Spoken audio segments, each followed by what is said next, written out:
네, 여러분 반갑습니다. 저희 2022년 공인회계사 세무사 대비 중급회계 입문 강의를 이제 시작해 보려고 합니다. 저희 일단 오리엔테이션을 좀 해봐야 될 것 같은데요. 그 첫 번째로 강사 소개예요. 아우, 예전에는 제가 막 강사 소개하면 제가 누굽니다 막 얘기를 했지만 저 공인회계사 정은돈이고요. 이제 뭐 저에 대해서도 아시는 분들이 많기 때문에 특별히 제 소개를 하고 그럴 건 없을 것 같아요. 다만 여러분들이 이제 공부하시다 보면 궁금한 게 많으시기 때문에 저한테 수업을 들으시면 질문 답변을 좀 해주셔야 돼요. 혼자 상상의 나래를 펼치다 보면 이상하게 흘러가는 게 정말 많거든요. 그래서 질문을 좀 해주셔야 되는데 강사 질문 답변 게시판이 있어요. 저희 보시면 네, 잠깐 볼게요.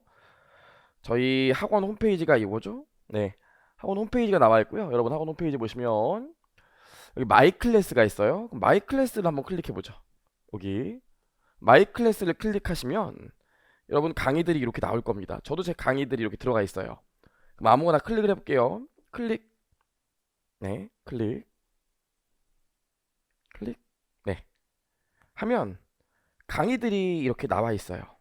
네, 강의들이 나와 있습니다. 그래서 여러분이 강의를 아무거나 하나 좀 확대해 볼까요? 강의를 아무거나 확대해서 클릭하시면 이제 플레이가 뜨죠. 플레이가 뜨면 플레이 뜬 하단에 교수님께 질문하기라고 있어요. 거기 질문을 눌러주시면 돼요. 교수님께 질문하기 거기 눌러주시고 그때그때 궁금한 걸 저한테 물어보시면 음, 네, 실제로 저한테 이렇게 여러분 질문들이 뜹니다. 이렇게 질문들이 쭉 떠요. 예, 종류별로 시간도 다 뜨고요. 답변 안 하면 답변 안 해? 답변 안 하면 제가 이렇게 쭉 다 답변을 답니다. 이렇게 뜨거든요. 그래서 여러분들 제가 아무리 늦어도 뭐 24시간 안에는 답변을 해드리고요. 너무 늦어지면 학원에서 답변을 왜 안 하냐고 계속 저한테 연락이 오기 때문에 제가 잘 해드립니다. 그래서 여러분들 이 질문 답변 게시판을 많이 이용해서 저한테 좀 질문을 많이 해주셨으면 좋겠고요. 다만 두 가지를 좀 부탁드리고 싶은데 첫 번째로는 질문해 주실 때 그래도 책 페이지는 좀 써주세요. 얘가 하루에 이 해커스 경영에서도 제가 강의를 하고 금융에서도 강의를 하고 해커스 공무원에서도 강의를 하는데 제 질문 답변이 진짜 많을 때는 하루에 한 30개씩 40개씩 이렇게 되거든요. 그거 하다 보면 정말 몇 시간이 지나갑니다. 근데 이게 여러분들 페이지를 안 적어주시면 제가 이게 찾기 쉽지 않은 경우도 있고 어디 페이지를 말하는지 모르는 경우가 있기 때문에 여러분 그 교재 페이지는 좀 말씀해 주시길 부탁드릴 거고요. 두 번째로는 여러분 이런 질문은 전 진짜 좀 힘들어요. 이걸 모르겠어. 그냥 모르겠어. 이러시면 안 돼요. 정확히 어느 부분이 모르시는지를 구체적으로 말씀을 해주셔야 제가 정확히 그거에 맞게 솔루션을 드릴 수 있지. 여러분들이 20페이지에 있는 내용을 다 모르겠어요. 그러면 제가 잘못한 거겠죠. 제가 잘못했지만 제가 정확하게 어딜 모르시는지 모르기 때문에 질문이 아무래도 장황하게 나오거나 답변을 못 해드리는 경우가 있습니다. 그래서 그 두 가지만 좀 조심해 주시면 여러분들이 좀 주의라는 말은 좀 그렇죠. 여러분이 좀 신경 써서 질문해 주시면 제가 성심성의껏 열심히 질문 답변해 드리도록 하겠습니다. 좋아요. 그걸 좀 부탁드리고 싶었고요. 두 번째로는 이 재무회계 공부 순서를 우리 다시 한번 보셔야 되는데 첫 번째로 회계 원리가 있어요. 회계 원리에서 저희가 재무제표의 작성 원리를 배우거든요. 정말 중요한 게 뭐냐면 이 회계 원리입니다. 지금 이 중급회계 입문 수업이 있고 회계 원리 수업이 있는데 나는 회계를 처음 배운다. 당연히 회계 원리를 들으셔야 돼요. 당연히 회계 원리요. 중급회계 입문은 아무것도 모르는 분들을 위해서 수업을 진행하진 않아요. 그러니까 회계 원리로 기본적인 재무제표 작성 원리를 배우셔야 되고요. 그 다음에 원래는 중급회계 원이 있습니다. 중급회계 원에서 기본적인 회계 이론과 자산부채 자본에 대한 전반적인 내용을 배우죠. 전반적인 내용들을 배워요. 그리고 중급회계 2에서 특수회계 같은 거 배웠습니다. 뭐 리스라던가 현금 흐름표라던가 뭐 이런 특수한 내용들을 좀 배워요. 그리고 나서 저희 고급 회계를 배우게 되죠. 고급 회계를. 그럼 여러분 아시겠지만 우리 공부하시는 분들 보면 이 회계사 공부하시는 분들이 있고요. 그다음에 세무사 공부하시는 분들이 있는데 보시면 두 분 다 회계 원리는 반드시 수강하셔야 돼요. 그렇죠? 반드시예요. 제일 중요해. 회계 원리를 그냥 안 하고 넘어가는 분들이 있는데 반드시 들으셔야 되고요. 그다음에 중급 회계 원이 있고 중급 회계 2가 있는데 회계사랑 세무사는 중급 회계 1, 2의 수업 내용이 모두 동일합니다. 제가 그래서 연초에는 회계사 회계원리 강의를 찍고 그 다음에 중급 회계 1, 2 강의를 세무사 수업으로 일단 찍었는데 제가 5월이죠. 5월에 회계사용으로 세무사용 강의를 또 찍지만 두 개 내용이 사실은 똑같아요. 똑같습니다. 얘는 재무제표 전반에 대한 얘기를 배우고 얘는 특수회계를 배우고 그 다음에 회계사랑 세무사랑 달라지는 게 여기 고급회계가 있는데 고급회계 같은 경우에 세무사는 사실 2차 때는 아직까지 출제된 적이 없어요. 지분법이 출제되긴 했지만 중급회계 1에서 지분법을 가리키기도 하기 때문에 실제로 기본 강의에서는 저희가 고급회계를 다루지 않아요. 나중에 1차 객관식 때 시험 임박해서 세무사 분들은 4시간 준비하시는 분들은 4시간 정도만 수업 들으시면 되고 저희 학원 홈페이지에 무료로 이미 올라가 있습니다. 제가 찍은 게. 그걸 보시면 돼요. 정 필요하시면. 근데 회계사 하시는 분들은 고급 회계를 40시간 정도는 수강하셔야 되거든요. 저랑 함께. 이것도 제가 7월에 촬영할 예정에 있어요. 5월부터 회계사반을 시작하기 때문에 지금 이렇게 진행이 됩니다. 그럼 지금 공부를 이렇게 하시면 되는데 문제가 자꾸 있더라고요. 이렇게 진행을 하다 보면 어떤 문제가 있냐면 일단 아주 예전에 대학교 때 회계 원리를 안 들으시고 중급 회계 원을 바로 수강하시는 분들이 있어요. 또 예전에 공부를 조금 해서 회계 원리 공부했고 중급 회계 조금 봤어. 그리고 나서 공부를 한 몇 년 동안 쉬는 분들이 있어요. 그리고 다시 공부를 시작하시는 분들도 분명히 있을 거예요. 직장인 분들도 마찬가지죠.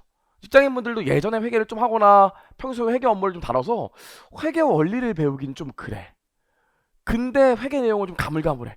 이런 분들이 바로 중급회계 원 들어가면 좀 어려울 수 있어요. 왜냐면 이거 두 개 간극이 생각보다 넓답니다. 중요하지만 간극이 좀 넓어요. 그래서 이런 분들 지금 제가 말씀했던 이런 분들이 이 중급회계를 바로 수강하시다 보면 조금 어려움들이 있더라고요. 그래서 뭔가 과정을 하나 더 만들어야겠다. 그래서 만든 게 이 중급회계 입문반입니다. 그래서 중급회계 입문반은요. 회계 원리의 빠른 복습과 중급회계 예습을 하는 과정이다 생각하시면 되고 다시 한번 말씀드리지만 제 수업 회계 원리를 들으셨으면 굳이 이걸 들으실 필요 없이 중급회계 1이나 중급회계 2로 바로 중급회계 1을 들으시고 중급회계 2로 이동하시면 전혀 문제가 없어요. 가끔씩 저한테 회계 원리 끝나는데 중급회계 입문을 들을까요? 중급회계 1을 바로 들을까요? 이렇게 하시는 분이 있는데 회계 원리를 충분히 공부하셨고 수강하셨고 제 수업으로 그 다음에 복습도 하셨다면 중급회계 1으로 바로 넘어가는 걸 추천드리는데 어떤 분들이 수강 대상이라고요? 나 예전에 공부를 좀 했었는데 몇 년 쉬었어. 제가 그래도 회계 원리는 예전에 배웠습니다. 근데 중급회계는 배운 적이 없어요. 이런 분들을 위해서 만든 과정이 바로 이 중급회계 입문 과정이에요. 그렇죠? 자, 그래서 다시 한번 말씀드리지만 그런 분들은 중급회계 입문을 들어주시는 거고 이걸 열심히 들으신 분들은 이걸 굳이 들으실 필요가 없어요. 바로 넘어가시는 거예요. 좋아요. 봤고요. 그래서 수강 대상이 나오는데 일단 회계사, 세무사 시험 준비하시는 분들을 위한 강의고요. 저희 과거에 회계 수업 수강으로 회계 원리 재수강이 좀 부담돼. 이걸 내가 다시 듣긴 좀 그런데 왠지 들으면 지루할 것 같아. 그런 분들을 위한 수업이에요. 왜냐면 요건 부담스러운데 요건 어려운 분들을 위해서 요걸 지금 만든 겁니다. 괜찮죠? 여기까지 봤고요. 신기한 게 제가 회계사 세무사를 강의하잖아요. 근데 감정평가사 관세사 하시는 분들도 제 강의를 왜 그런지 모르겠는데 많이 들으세요. 감사합니다. 그런 분들은 요 강의를 들으시면 될 것 같아요. 지금 중급회계 입문, 중급회계 입문만 들으셔도 감정평가사 관세사 계리사 용어로는 충분할 것 같아요. 뭐 그렇습니다. 이렇게 좀 진행을 해볼 생각이고요. 수업의 구성을 보면 작년에는 중급회계 원 과정이 44시간이어서 10회로 끝냈는데 이번에는 1회가 좀 늘었어요. 왜냐면 예전에는 저희 교재를 보시면 저희 교재를 보시면 1장에 기초회계 원리가 있는데 작년에는 이걸 본원에 넣어서 제가 수업을 안 했거든요. 근데 이게 예전에 회계를 한번 들어봤지만 회계를 한동안 안 하신 분들은 회계 원리, 재무제표의 기본적인 작성 원리부터 공부가 안 돼 있고 준비가 안 되는 분들이 꽤 많으시더라고요. 분명히 조금만 얘기해 주시면 얘기해드리면 기억이 살아날 것 같은데 이게 회계 원리가 안 돼가지고 여기서 막 꼬이고 상상의 나래를 펼치는 분들이 너무 많아요. 그래서 이번에는 중급회계 입문 시간에 1장에서 기초적인 회계 원리를 다시 한번 빠르게 좀 복습하고 넘어가려고 합니다. 그래서 기초적인 회계 원리가 들어가서 이번에는 1회를 추가해서 작년 대비 44시간으로 진행을 하려고 하고요. 그래서 회계 원리, 재무제표의 기본적인 작성 원리를 1장에서 배워볼 거고 중급회계 1은 전범위를 다 얘기할 겁니다. 물론 중급회계처럼 중급회계에 있는 내용들을 다뤄요. 중급회계에 있는 단원들을 다 다루긴 하지만 일반적으로 중급회계 배우는 내용보다 깊이는 좀 낮겠죠. 아무래도 예습 개념이니까. 아무튼 중급회계 1에 나오는 내용들을 뭐 깊은 내용까지는 아니지만 일반적인 내용들을 충실하게 다룰 생각이고요. 중급회계 2는 사실 중급회계 1이 충실이 안 돼 있으면 중급회계 2를 여러분들이 100% 이해하는 게 사실 쉽지가 않습니다. 솔직히 100%도 아니고 인트로부터 이해가 안 되는 경우가 꽤 많아요. 그래서 중급회계 2는요. 중급회계 2에서 여러분들이 꼭 알아야 되는 금융자산, 수익, 현금 흐름표를 넣어놨습니다. 그래서 중급회계 2에서는 아무래도 얘네들이 메인 단원이기 때문에 얘네들은 배우고 가실 거예요. 그래서 이렇게 교재가 구성되어 있습니다. 회계원리 기본적인 거, 중급회계 전범위, 그 다음에 중급회계 2에서 꼭 아셔야 되는 부분, 이렇게 진행을 좀 할 거고요. 수업 목표를 보면요, 여러분. 아무튼 이 회계원리 리뷰, 그리고 중급회계 원활한 수강을 위한 예습입니다. 다시 한번 얘기하지만 누구를 위한? 회계원리를 지금 듣기에는 조금 부담되는 분들, 나는 회계원리는 그래도 다 아는 것 같은데, 그런 분들을 위한 수업이에요. 괜찮죠? 좋아요. 이렇게 진행할 거고요. 우리 교재를 보면 교재가 있어요. 22년 교재고요. 작년 교재랑 차이가 많이 납니까? 물어보신다면 아무래도 구성이나 이런 것들이 작년 교재랑은 좀 많이 바뀌었습니다. 그래서 작년 교재로는 아마 수업 듣기에는 조금 어려우실 수도 있을 것 같아요. 그래서 이 교재로 들으셔야 되고요. 회계사 세무사 시험을 위한 교재고 2022년 대비고요. 아시겠지만 중요한 부분은 다 파란색으로 표시가 되어 있죠. 잠깐 볼까요? 저희 교재를 보면, 그래서 교재 화면이 이렇게 나와 있는데 당연히 화면을 수업 시간에 교재 화면을 띄우고 할 겁니다. 그래서 중요한 부분은 파란색으로 다 표시가 되어 있고요. 그 다음에 교재 중간중간에 제가 셀프 스터디나 에디셔널 코멘트라는 걸 많이 넣어놨어요. 여기 있을까 모르겠네. 뒤에 가면 있을 것 같은데. 네, 이렇게 저희 교재 보시면 중간중간에 에디셔널 코멘트나 또 있을 텐데. 네, 셀프 스터디를 좀 넣어놨어요. 그럼 에디셔널 코멘트는 뭐냐면 일단 교재 본문은 기준서 내용으로 구성되어 있고요. 에디셔널 코멘트는 그 기준서에 대한 부연 설명을 써놨어요. 부연 설명까지 교재 본문에 같이 읽다 보면 교재 본문이 너무 길어져서 막상 여러분들이 뭐가 중요한지 좀 모르시더라고요. 그래서 교재 내용 중에서 따로 부연 설명해야 되는 부분은 에디셔널 코멘트에 나와 있으니까 에디셔널 코멘트는 여러분들이 공부하실 때 그냥 한번 읽어보시면 되고요. 셀프 스터디는 시험에 나오는 말 문제 문구를 모아놓거나 꼭 알아야 되는 내용들을 다시 한번 정리해놨어요. 보셔야겠죠. 그래서 이렇게 항목이 저희 교재 특징이 중요한 부분은 파란색으로 나와 있기 때문에 따로 별도로 줄칠 필요가 없다. 그렇죠? 그다음에 에디셔널 코멘트의 부연 설명은 따로 나눴다. 셀프 스터디에 시험에 나오는 중요한 요점들은 따로 모아놨으니까 셀프 스터디에 있는 내용들은 꼭 알아야 된다. 이렇게 좀 기억을 해주시면 될 것 같고요. 교재가 이렇게 준비가 돼 있습니다. 네, 좋아요. 여기까지. 그래서 올해 교재에는 회계원리 리뷰가 추가됐기 때문에 여러분들이 예전에 회계원리 들으셨더라도 일장에서 좀 빠르게 회계원리를 리뷰할 거기 때문에 이 내용을 보시고 회계원리를 빠르게 좀 다시 리마인드 하신 다음에 진도를 나가실 수 있도록 교재를 구성했습니다. 좋아요. 여기까지 해서 일단 입문 강의 OT는 마쳤고요. 이제 지우고 본격적으로 수업을 좀 진행해 보도록 하죠. 아무래도 이 수업은 제가 혼자 스튜디오에서 촬영하는 강의이기 때문에 어, 농담을 하고 그러진 않을 것 같아요. 아시겠지만 제 수업이 농담이 좀 많고 아무래도 실강 듣는 분들 주의 환기를 시키기 위해서 여러 가지 재밌는 얘기들을 좀 많이 하지만 아무래도 이 강의는 스튜디오 강의인데 제가 혼자 이 허공에 우리 집에 있는 고민형을 갖다 놓을 수도 없고 뭐 농담을 할 수는 없으니까 대신 농담을 안 하는 대신 수업 내용을 좀 많이 얘기해서 짧은 시간 안에 컴팩트하게 끝날 수 있는 강의가 되도록 진행을 좀 해보려고 합니다. 좋아요. 자, 그럼 이제 교재를 볼 건데 교재 10페이지 보시면 될 것 같아요. 네. 교재 10페이지 보시면 우리 기초 회계 원리가 나와 있고 회계 등식부터 좀 시작을 해보려고 합니다. 그럼 우리 1장에서의 목표가 뭐냐면 우리 이 1장에서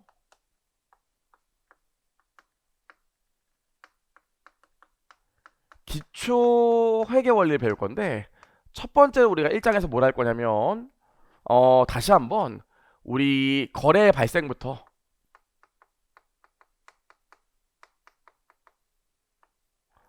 재무제표 작성까지 이 재무제표 작성 과정을 다시 한번 볼 거예요. 이게 1장에서 가장 중요한 목표죠. 두 번째로는 우리 이 발생 기준이 뭔지 배울 겁니다. 발생 기준. 이렇게 두 가지. 이 두 가지를 배워서 결국에는 기초적인 재무제표 작성 방법을 좀 익혀볼 거예요. 제일 중요합니다. 제일 중요해. 회계 원리를 내가 예전에 수강했는데 또 들을 필요가 없을 것 같아서 요 강의를 들으시는 분은 지금 오늘 1장에서 제가 가볍게 이 기초 회계 원리 부분을 다시 리뷰할 거기 때문에 요 내용을 들어보시고 이해가 되셨으면 정말 회계 원리를 다시 들을 필요가 없는 거고요. 요 내용을 들었는데 난 좀 이해가 안 되는 부분이 있는 것 같아. 그럼 회계 원리로 돌아가셔야 돼요. 아시겠죠? 진도를 처음에 공부하시면 욕심을 내고 진도를 빨리빨리 나가려고만 하시는 분들이 있는데 기초가 잘 돼 있어야 나중에 점프도 하고 날아다닐 수 있으니까 여러분 회계 원리 부분이랑 기초 부분을 잘 다뤄주셔야 돼요. 그쵸? 자, 보겠습니다. 자, 첫 번째로 보시면 회계 등식이 나오는데 이 회계 등식은 뭐가 하는 거냐면 우리가 거래가 발생해요. 어떤 사건들이 발생하면 이걸 기록할 거라고요. 이 기록하는 데 필요한 기본적인 원리를 배워봐야 되는데 그게 회계 등식이에요. 요게. 그래서 회계 등식을 좀 배워볼 거고요. 회계 등식 한번 시작해보죠. 얼마 전에 저 이제 고등학교 친구들이랑 다 같이 만나서 2박 3일로 여행 갔다 왔거든요. 정말 운때가 맞고 그때 당시에 이게 4명이서 갔다 왔는데 여행 갈 때 친구들 아내분들도 기분이 다 좋은 상태였어요. 그래서 이렇게 흔쾌히 허락을 해줘서 저희가 4명이 1박 2일로 여행 갔다 왔다고요. 너무 좋았어요. 근데 오랜만에 여행 갔다 오니까 막 친구들끼리 뭐 이런저런 얘기 하잖아요. 야, 너 집사 때문에 집 얼마 주고 샀어? 막 그런 얘기도 한다고요. 근데 한 친구가 집을 샀대요. 그래서 그 친구가 집을 10억짜리 샀다는 거예요. 그래서 야, 너 10억짜리 집을 샀구나. 부자네. 그랬더니 그 친구가 아니야. 10억짜리 집이지만 실제로 은행에서 내가 3억을 대출받았어 이러더라고요. 저희가 뭐라고 그랬어요? 야, 너 은행에서 10억짜리 집인데 3억 대출받았으면 그래도 7억은 진짜 네 돈이네. 야, 부자 맞네. 이렇게 얘기하겠죠. 그쵸? 이 집값이 10억이에요. 이 집을 뭐라고 그래? 집. 내 거잖아요, 내 거. 내가 사용할 수 있는 권리를 갖고 있는 내 거잖아요. 그걸 뭐라고 그래요? 자산이라고 하죠. 어렵지 않죠? 요 3억이 뭐였습니까? 은행에서 돈을 빌렸다면서요. 은행에서 돈을 빌렸으니까 이게 뭐가 돼? 갚아야 될 의무가 있는 거죠. 갚아야 될 의무가 있는 빚 아니겠어요? 그걸 뭐라고 그래요? 부채라고 해요. 그럼 우리 아까도 얘기했지만 7억은 뭡니까? 야, 네 자산이 10억인데 부채가 3억 있으니 나머지 7억은 안 갚아도 되는 진짜 네 돈이겠네. 자산에서 부채를 뺀 금액을 그래서 저희가 뭐라고 그래요? 자본이라고 합니다. 진짜 네 돈이요. 그래서 자산에서 부채를 뺀 금액을 자본이라고 해요. 괜찮죠? 이쯤에서 우리 용어 정리를 한번 해보면 여기까지 나왔으니까 용어 정리. 첫 번째로 자산에 대한 용어 정리를 해봐야 되는데 저희 교재 보시죠. 저희 교재 보시면 현재 기업이 보유하고 있는 가치 있는 자원을 자산이라고 한다. 그래서 현재 보유하고 있는 가치 있는 자원을 자산이라고 한다는데 저는 이렇게 생각해보죠. 자산은 뭐라고? 권리요. 권리. 집도 보세요. 내가 이 집을 사용할 수 있는 권리를 갖고 있기 때문에 내 자산이라고요. 그래서 기본적으로 자산은 뭐라고 생각하면 돼? 내가 갖고 있는 자원 이렇게 생각해도 되지만 내가 무언가에 대해서 권리를 갖고 있으면 그건 다 자산이 됩니다. 괜찮죠? 두 번째로 부채도 볼게요. 부채. 아주 쉽게 생각하면 빚이죠, 빚. 그래서 여기 뭐라고 나와 있습니까? 기업이 부담하고 있는 빚을 부채라고 한다. 근데 이렇게도 생각할 수 있어요. 내가 어떤 거래 상대방에 대해서 의무를 부담하고 있다면 이걸 부채라고 해요. 돈을 갚아야 될 의무. 이게 빚이잖아요. 그쵸? 근데 이런 의무만 있는 게 아니지. 제가 학원에서 돈을 받고 앞으로 1년 동안 이 학원에서 강의를 해주기로 했대요. 그럼 강의를 해줘야 될 의무가 생긴 거 아닙니까? 이런 것도 부채가 돼요. 그래서 부채는 일단 위무라고 생각하시면 돼요. 그렇죠? 그럼 우리 자본은 뭐냐? 자본은 자산에서 부채 뺀 거를 자본이라고도 하지만 이렇게 생각하는 것도 좋을 것 같아요. 지금 내게 10억 있는데 갚아야 될 돈이 3억 있대요. 그럼 나머지 7억은 뭡니까? 안 갚아도 되는 돈 아니겠어요? 그래서 이 자본을 아주 쉽게 생각하면 뭐라고 생각하면 되냐면 자산 빼기 부채로 생각해도 되지만 안 갚아도 되는 돈 이렇게 생각해도 될 것 같아요. 안 갚아도 되는 돈, 진짜 내 돈. 안 갚아도 되는 돈, 진짜 내 돈. 괜찮죠? 그래서 우리가 첫 번째로 지금 회계 등식을 생각해 봤는데 전혀 어렵지 않죠. 자산, 진짜 내 거에서 부채, 갚아야 될 거 빼면 진짜 내게 나오죠. 다시 내 자산에서 내 권리에서 갚아야 될 걸 빼주면 안 갚아도 되는 돈, 안 갚아도 되는 거 진짜 내게 나온다고요. 그걸 뭐라고? 자본. 야, 나 집 3억 주고 샀는 10억 주고 사는데 부채 3억 있어. 그럼 네 돈은 7억이 있구나. 어렵지 않죠? 그래서 회계 등식 첫 번째로 우리가 자산은 부채 빼기 자본이라는 자산은 자산에서 부채를 빼면 자본이 나온다는 회계 등식을 발견할 수 있어요. 근데 여러분, 제가 딸이 있는데 6살, 4살이거든요. 얘네들이 진짜 싫어하는 게 뭐냐면 이 숫자를 진짜 싫어해요. 제가 그래도 회계사 아닙니까? 숫자를 다루는 직업이죠. 저희 아내는 그 금융권 은행 다니거든요. 물론 퇴사했지만. 그래요. 그럼 아빠가 회계사고 엄마가 은행원이면 저는 우리 애기들은 태어나면 응애 응애 1, 2, 3, 4 막 바로 할 줄 알았어요. 유전적으로. 근데 얘네들이 숫자를 엄청 싫어한다고요. 진짜 막 걔네들 숫자 공부하는 거 있으면 우라통이 터집니다. 제가 저번에 한번 저희 딸을 꼭 안아주고 야 딸아 아빠가 회계사고 심지어 회계를 가리키고 엄마가 은행원인데 네가 1, 2, 3, 4를 구분 못하는 게 말이 되니 막 그랬다고요. 실제로. 근데 참 애들 어려워하더라고요. 그래서 얘네가 요즘에 1, 2, 3, 1부터 10까지 마스터하고 더하기도 조금씩 해요. 사가 두 개, 사가 두 개 막 해갖고 더하기도 마스터했다고요. 좀 하고 있다고요. 근데 문제는 뭐냐면 얘가 빼기를 진짜 이해 못하는 거야. 앞에 뭘 빼준다는 걸 이해를 못하더라고요. 제가 그래서 요즘 하도 이렇게 빼기를 이해 못해갖고 엄마랑 막 화내고 막 이래가지고 제가 그랬어요. 우리 집에서 이제 빼기 금지야. 빼기 하지 마. 집안의 행복을 위해서 빼기 하지 마 막 그랬다고요. 여러분도 이제 회계 이제 막 배우기 시작하셨는데 앞에 마이너스 있으면 너무 심란하잖아요. 그래서 등식을 조금 변형해 볼게요. 등식을 변형해 보면 어떻게 됩니까? 자산은 부채 더하기 자본으로 바꿀 수 있다고요. 어렵지 않죠?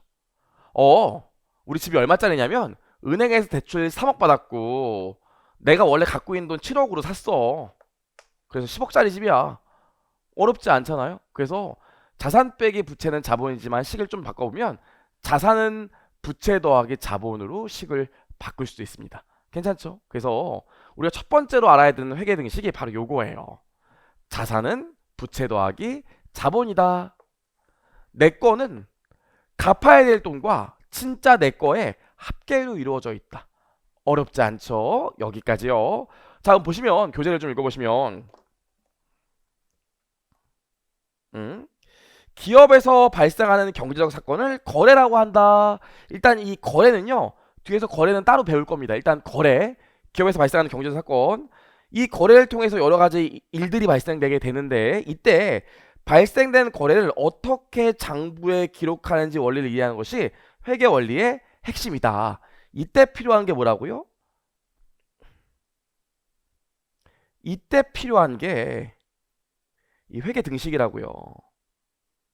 그래서 우리가 지금 첫 번째 회계 등식 요 자산 빼기 부채는 자본에서 두 번째 회계 등식인 자산은 부채 더하기 자본이라는 회계 등식을 만들어냈습니다. 그럼 다시 한번 우리가 회계 등식을 왜 알아야 돼? 이 회계 등식을 알아야 기업에 어떤 사건들이 발생했을 때 아직은 거래 모르셔도 돼.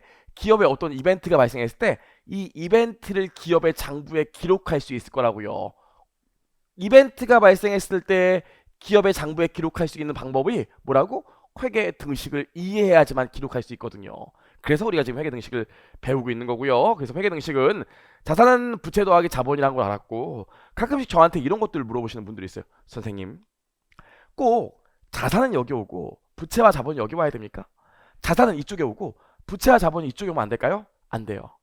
그건 예전에 루카 파치올리라는 이태리의 산러분이 몇백 년 전에 그러기로 그냥 그분이 만들고, 그 이후부터 그냥 약속을 했어요. 자산은 여러분 기준으로 이쪽에, 부채는 여러분 기준으로 이쪽에. 그래서 우리 항상 자산은 이쪽에 오고요. 이 등호를 기준으로 부채와 자본은 이쪽. 여러분 기준으로 이쪽 좌측에 자산이 오게 되고요. 여러분 기준으로 우측에 부채와 자본이 오게 됩니다. 괜찮죠? 여기까지 봤고, 이 회계 등식에서 가장 중요한 논리가 뭐냐면, 자산은 부채 더하기 자본인데 가장 중요한 논리는 뭐냐면, 항상 요 등식이 성립해야 돼요. 내가 만약에 부채가 4억이야. 자본이 7억이래. 근데 자산은 10억이야. 말이 안 되잖아요. 아니, 부채가 4억 있고 자본이 7억인데 어떻게 네 자산이 10억밖에 안 돼? 말이 안 되잖아요. 그래서 우리가 어떤 이벤트들을 기록할 때 회계 등식에 따라 기록하는데, 이때 작성 원리는 뭐냐면, 이 회계 등식에 따라 기록할 때 항상 등호가 성립해야 됩니다. 괜찮죠? 밑에 보시면 교재에 그 얘기가 나와 있죠. 어떤 거래가 발생하더라도 등호가 유지되도록 자산과 부채 및 자본의 변동을 기록하는 것이 회계 등식의 핵심이다. 괜찮죠? 좋아요. 자, 그럼 우리 이 예제 1번부터 9번까지 있는데, 이 예제들 갖고 회계 등식을 한번 옮겨 적어 보겠습니다. 선생님, 저 이거 회계 원리 때 다 배웠던 건데 뭐 이걸 또 하시나요? 그래요. 회계 원리 복습. 만약에 지금 이 얘기를 듣고 나는 아는 내용 같은데 하시면 괜찮아요. 회계 원리 잘 들으신 거고, 예전에 회계 공부를 잘 하신 거고, 지금 이 얘기를 할 때 뭔 소리야, 너무 빠른 것 같아, 갑자기 자산 부채가 왜 나와, 이런 분들은 요거 환불하시고 다시 돌아가셔서 회계 원리부터 시작하셔야 돼. 아시겠죠? 좋아요. 자, 그럼 우리 요 회계 등식에 따라 거래 9가지를 한번 적어 볼게요.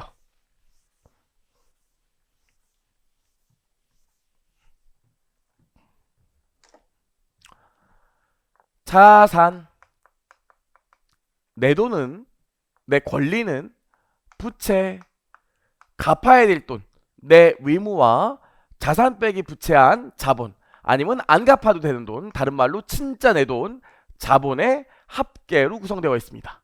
자산은 부채 더하기 자본으로. 그럼 요 회계 등식에 따라 요 거래를 기록해 볼게요. 첫 번째로 보시면 1월 1일 날 투자자로부터 현금 20만 원을 받아서 포도를 설립했대요. 여러분, 투자자로부터 주식을 발행하고 돈을 받게 되면 가장 큰 특징이 뭐죠? 회계원리 복습을 잠깐 해볼까? 여러분, 자, 보시면 이 기업이 영업을 시작할 때 자금을 조달하는 방법이 크게 세 가지가 있어요.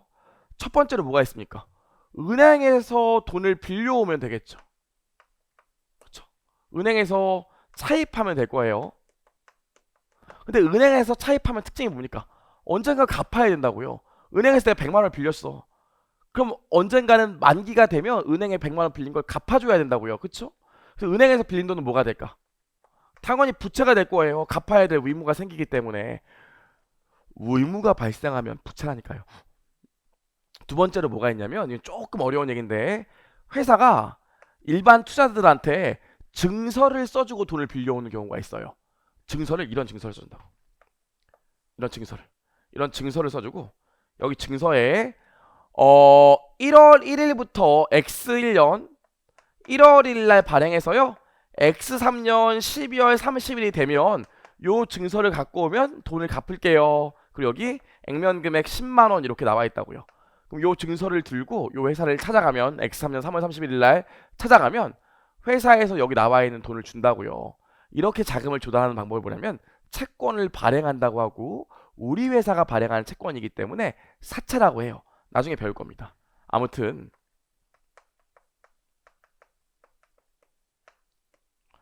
채권을 발행해서 자금을 조달할 수 있어요. 그럼 기업은 요 종이 증서를 써서 투자자를 모집해서 요 종이증서를 팔고 난 돈을 받는다고. 하지만 여기 종이증서에 나와 있는 만기가 되면 이 종이증서에 나와 있는 금액을 돌려줘야 돼. 그럼 얘도 뭘로 기재해야 돼요? 돈을 줘야 될 의무가 있으니까 부채로 기재하겠죠. 근데 마지막으로 뭐가 있어요? 기업이 주식을 발행해 주는 경우가 있어요. 여기 주식을. 주식도 증서가 있다고. 만약에 A사 나와 있고요. A사 주식 이렇게 나와 있어요.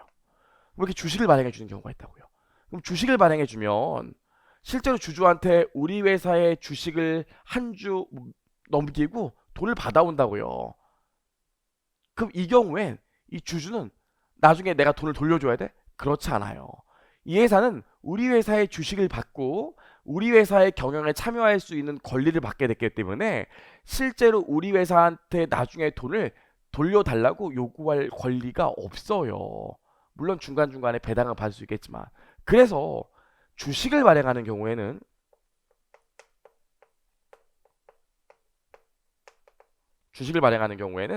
나중에 돈을 돌려줘야 될 의무가 회사는 없기 때문에 돈을 돌려주지 않으면 된다고요. 그래서 이건 뭐가 돼? 자본으로 분류합니다. 진짜 내 돈, 안 갚아도 되는 돈이기 때문에. 어렵지 않죠? 제가 결혼할 때 은행에서 대출 받았대요. 그럼 돈을 갚아야 되기 때문에 부채겠죠? 그쵸? 근데 어머니가 나한테 결혼할 때 결혼 자금을 1억 주셨대요. 안 갚아도 된대. 이건 뭐가 돼요? 자본이라고요. 안 갚아도 되는 돈이니까. 대신 어머니가 1억을 투자해 주셨기 때문에 저희 결혼 생활에 많이 참여하셨다고요. 이렇게 훈수 두시고. 왜? 엄마 나한테 주식을 받은 거 돈을 주고 주식을 받은 거랑 마찬가지예요. 안 갚아도 되는 돈이지만 니네 결혼 생활에 좀 참여할게. 이해하실 수 있겠죠? 그 얘기예요. 자, 그럼 돌아보세요. 자, 그래서 1번 보시면 출자 받았다고 나와 있는데 이 출자 받았다는 소리가 무슨 소리예요? 주식을 발행했다는 소리죠. 그렇죠? 주식을 발행. 자, 그럼 주식을 발행했으니까 보세요. 어떻게 되겠어? 기업은 현금을 받았겠죠. 현금은 뭡니까? 이 돈을 갖고 이제 난 내 마음대로 할 수 있는 권리가 생겼잖아요. 그럼 현금은 뭐겠어요? 자산이겠지. 자산이 20만 원 증가하겠죠. 주주한테 출자받은 돈은 주식을 발행해 준 거기 때문에 갚아줘야 될 의무가 있어요, 없어요? 없다고 그랬잖아요. 그럼 부채가 없어요. 그럼 등호가 맞으려면 어떻게 하면 되겠습니까? 자본이 20만 원 증가한 거겠죠. 왜? 안 갚아도 되는 돈은 자본으로 분류한다고 그랬으니까 어렵지 않죠? 요 회계 등식에 따라 기재하시면 돼. 자, 1월 10일 보시면 사무실로 사용할 건물을 14만 원을 현금으로 지급하고 취득하였대. 이거 조금 어려운데 일단 현금 14만 원 자산이죠. 내가 마음대로 사용할 권리가 있으니까 이걸 돈을 주고 건물을 사왔으니까 현금이란 자산이 감소할 거 아닙니까? 그래서 여기 어떻게 돼요? 현금이란 자산이 14만 원 감소할 거예요. 근데 어떻게 됐어? 현금이라는 자산이 감소하는 만큼 14만 원이라는 건물을 나는 취득했죠. 건물도 내 마음대로 사용할 수 있는 권리가 있으니까 뭐가 되겠어요? 자산이 되겠지. 그래서 현금이라는 자산이 줄었지만 건물이라는 자산이 똑같은 금액으로 늘어났기 때문에 어차피 양쪽 더하면 0 아닙니까? 그럼 부채와 자본의 변동이 없어도 자산이 증가하면서 동일한 금액만큼 자산이 줄었기 때문에 등호는 설립하게 되겠죠. 그럼 나 잘 기록했네. 괜찮죠? 회계 등식에 따라. 자, 넘겨보겠습니다. 거래 3번 보시면 1월 15일 날 어떤 거래가 있었나요? 1월 15일 날 거래를 보시면 사무실에 사용할 책상과 의자와 컴퓨터를 외상으로 취득했대. 그럼 일단 책상, 의자, 컴퓨터는 자산이에요, 부채예요, 자본이에요? 내 마음대로 할 수 있는 권리가 있으니까 자산이겠지. 그래서 16,000원만큼 자산이 늘어날 겁니다. 근데 나는 뭐가 생겼나요? 외상으로 취득했으니까 이제 외상값을 갚아야 될 의무가 생겼죠. 그럼 16,000원만큼 외상값을 갚아야 될 의무가 생겼으니까 자산이겠어요? 부채겠어요? 자본이겠어요? 부채죠. 의무가 생겼으니까. 그래서 부채 16,000원이 증가할 겁니다. 안 갚아도 되는 돈은 없잖아요. 자본 없겠지. 여전히 등호는 성립하네요. 어렵지 않죠? 그렇죠? 자, 1월 22일 보겠습니다. 1월 22일 보면 컨설팅 용역을 제공하고요. 거래처로부터 4만 원 받았대. 현금을. 그럼 현금을 내 마음대로 사용할 수 있는 권리니까 자산이잖아요. 자산이 4만 원만큼 증가하겠네. 그럼 여기 4만 원 증가 써주시고 내가 돈 컨설팅 용역 제공하고 돈 번 거니까 부채는 들어갈 금액이 없겠죠. 갚아야 될 의무가 있는 건 아니잖아요.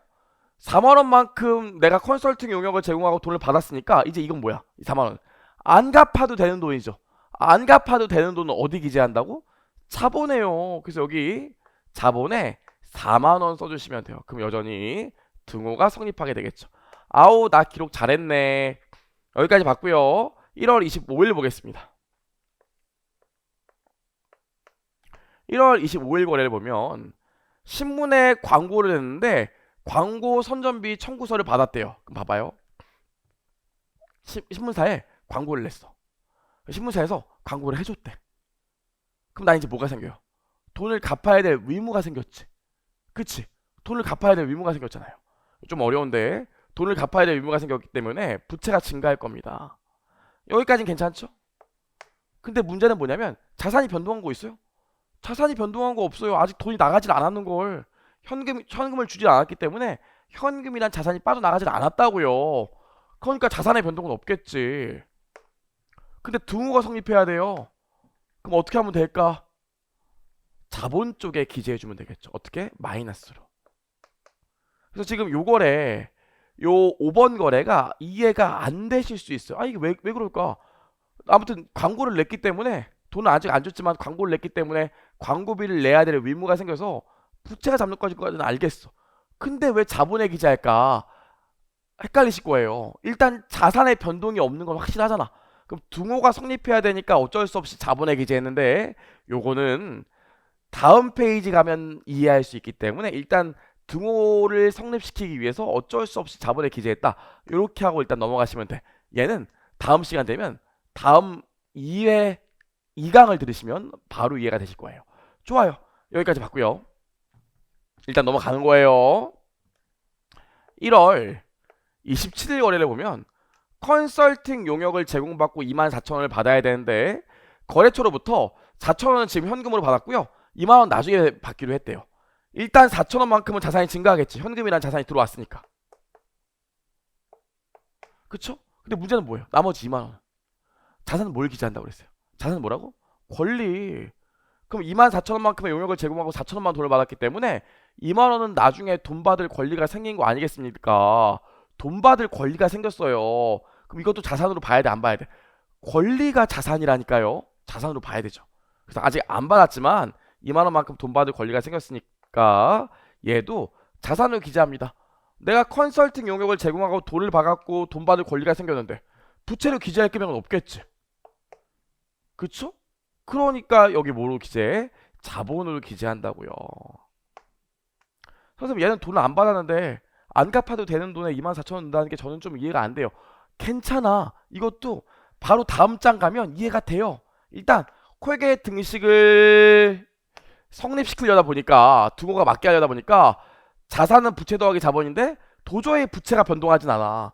그래서 자본에 기재한 거라고요. 부채가 변동하려면 의무가 생겨야 되는데 요거에 해서 의무가 생긴 적이 없잖아요. 괜찮죠? 1월 27일까지 봤습니다. 자 계속 보시죠.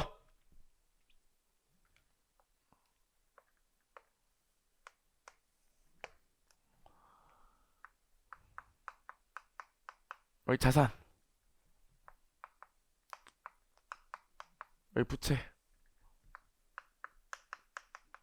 여기 자본 더하기 이렇게. 자 보시면 1월 29일 날 거래를 볼게요. 1월 29일 거래. 1월 29일 거래를 보면 직원 급여로 6,000원 주고요. 정규로 2,000원을 지급했대요. 그럼 1월 29일 날 지금 급여랑 전기료 때문에 8,000원이라는 현금이 나갔죠. 현금을 줬잖아. 그럼 현금이란 자산, 권리가 줄어들었겠네. 그래서 어떻게 쓰면 됩니까? 총 8,000원만큼 마이너스로 쓰면 될 것 같아요. 근데 등호가 성립해야 되는데 돈을 이미 줬는데 따로 뭐 의무가 있고 그런 건 없죠. 부채가 변동할 건 없다고요. 의무가 없으니까. 그쵸? 그럼 어쩔 수 없이 등호가 성립해야 되니까 아직 뭔지는 모르겠지만 자본에도 마이너스 8천원이 와야 되겠네. 그래야 등호가 성립하니까. 괜찮죠? 아직 이게 왜 그런지는 이해 못 하실 수 있어요. 괜찮아. 다음 장 가서 할 거니까. 지금은 단지 자산은 부채 더하기 자본이라는 이 회계 등식에 따라 거래를 옮겨 적고만 있는 거니까. 그래요. 자, 1월 29일 봤고요. 우리 1월 30일 거래 보시죠.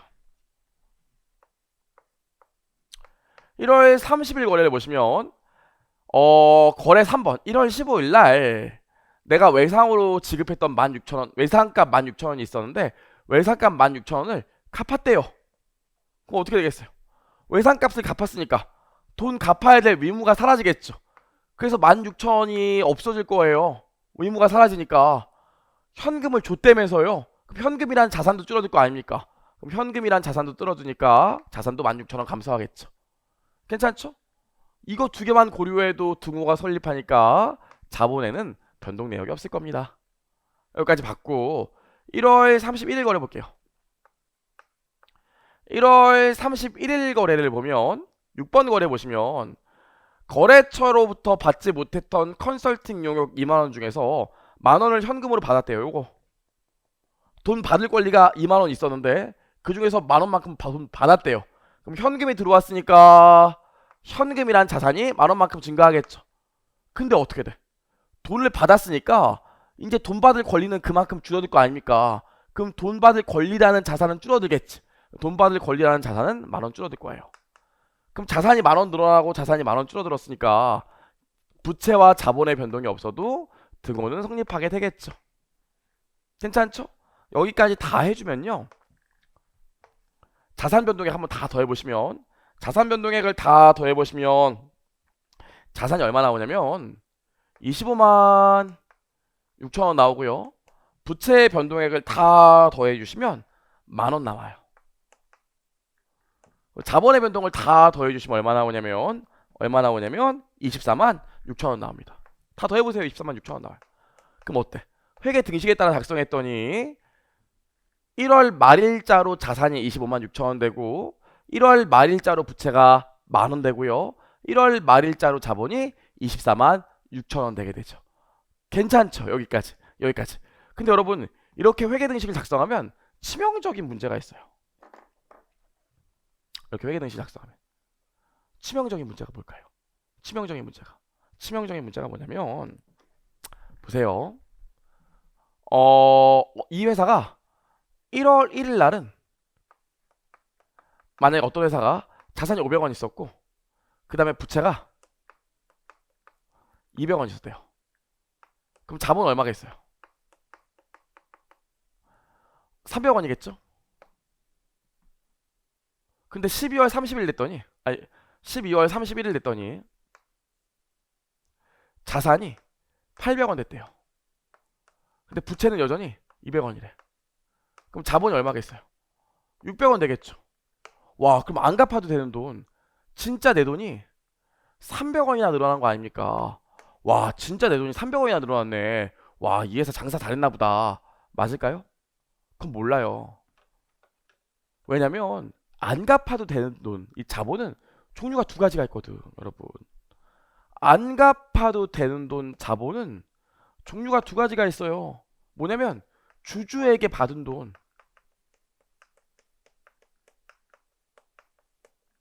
주주에게 받은 돈은 안 갚아도 된다고 그랬잖아요. 뭘로 구성되어 있냐면 이 안 갚아도 되는 돈은 내가 번 돈에서 쓴 돈을 뺀 남긴 돈, 이것도 안 갚아도 되는 돈이라고요. 이해할 수 있겠죠? 내가 안 갚아도 되는 돈은 주주한테 받은 돈도 있지만 내가 1년 동안 열심히 벌고 써서 남은 돈도 안 갚아도 되는 돈이라고요. 그럼 이렇게만 표기하면 주주에게 받아서 자본이 증가한 건지 내가 남긴 돈이 많아서 자본이 증가한 건지 알 수가 없잖아. 그쵸? 이번에 내가 남긴 돈은 빵원인데 주주한테 받은 돈이 300원이래요. 그럼 내년부터 주주가 돈 안 준대. 그럼 이 회사는 내년에는 자본이 안 증가하겠네. 하지만 올해 주주한테 받은 돈은 없는데 번 돈에서 쓴 돈을 뺀 남긴 돈이 300원이었대. 내년에도 그만큼 벌 거래. 그럼 이 회사는 계속 자본이 증가할 거 아닙니까? 그럼 어떤 회사가 더 좋은 회사겠어요? 두 번째 회사가 더 좋은 회사겠죠. 근데 회계 등식을 단순히 자산은 부채 더하기 자본으로만 나타내면 이걸 알 수 있어요, 없어요? 모르죠. 그래서 이 회계 등식은 완전하지가 못하다고요. 그래서 우리가 잠깐만 쉬었다가 이 회계 등식을 어떻게 바꿔주면 이걸 구분해서 회계 정보 이용자에게 더 좋은 정보를 줄 수 있는지를 알아보도록 하겠습니다. 잠깐 쉴게요.